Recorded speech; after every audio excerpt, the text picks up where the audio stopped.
I was 14 weeks and 3 days. I actually got to see my doctor that day. She came back from maternity leave early, which was a great relief, because I was fixing to trade practices. That last appointment was just horrible. The heartbeats for baby A and baby B were 158. The babies looked good, sounded good. One head was down and one head was up at that point. My sugar, my protein, my blood pressure all looked good at that point. I also had no weight gain at that point, which, quite honestly for me, because I am overweight, is good because I was told I'm only supposed to gain 15 pounds this pregnancy. And I'm thinking, if I get put on bed rest or get put in the hospital, I guarantee you I gain that 15 pounds easily.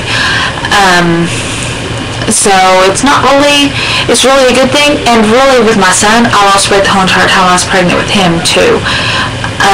So it's not like it's a new thing as far as that goes.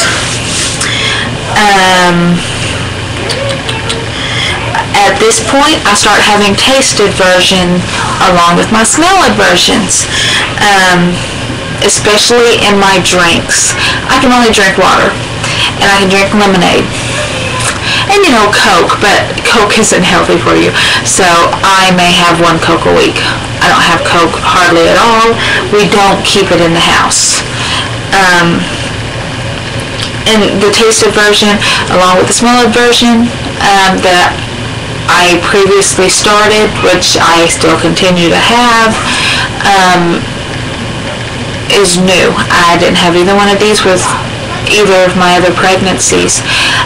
It's just amazing at how different a twin pregnancy affects you in many different ways than a regular pregnancy.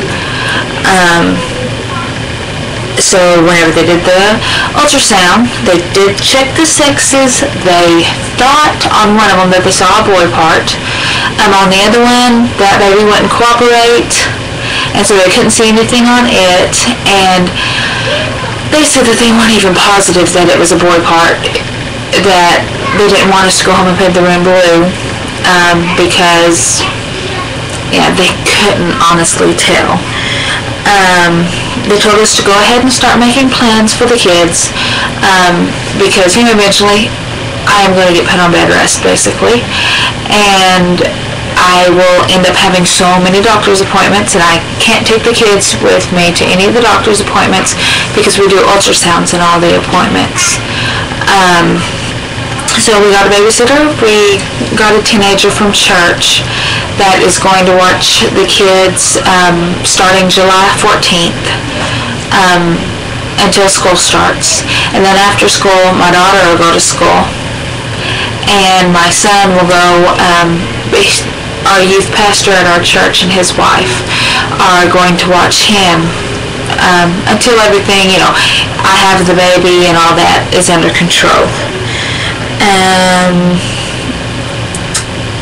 After my 20-week appointment, I'll start going every other week. And, depending on when the babies are born, because with this type of pregnancy, they will consider taking the babies at 22 to 24 weeks because of cord entanglement and such. And basically what I've read, the latest they take them is 34 weeks because of the scare of cord compression. They'll take them early because of that. And that's why you basically always have a C-section. And if the babies do end up in NICU, which, most likely they will probably be sent to a city 2 hours away, which at first I had a real bad problem with, but quite honestly it's probably the best hospital for the babies to be in, because they're used to dealing with this type of pregnancy with premature births, where I'm the first patient in my doctor's office with this type of twin. So, I'm all experimental, isn't that neat? So anyways, I am going to go ahead and finish this video. I'm going to do one for my 18th week update, and then the doctor's appointment that I just had last week. And then I'm going to tell you when my other doctor's appointments are this week, and all that good stuff. This is where it'll get more interesting, because I can tell you when it happens rather than trying to go back and recreate it. So, anyways, thank you for watching, and I will see you in my next video.